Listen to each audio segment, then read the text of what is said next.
Dumating sa kanilang lugar ang isang dayuhang mangkukulam na nagngangalang Siring. Inalok nito si Agno ng kapangyarihang walang kapantay kapalit ng kanyang kaluluwa. Ngunit mariing tinanggihan ni Agno ang alok. Dahil sa galit, isinumpa siya ni Siring. Magpakailanman kang mabubuhay sa anyong halimaw. Itataboy ka ng mga tao at mananatiling mag-isa sa dilim ng kagubatan. Sa isang iglap, nagbago ang anyo ni Agno.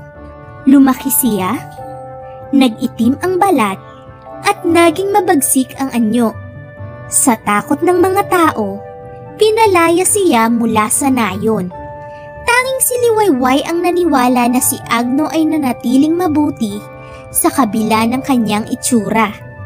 Ngunit bago pa man siya makalapit, dinala ng kanyang ama si Liwayway palayo upang hindi sila muling magkita.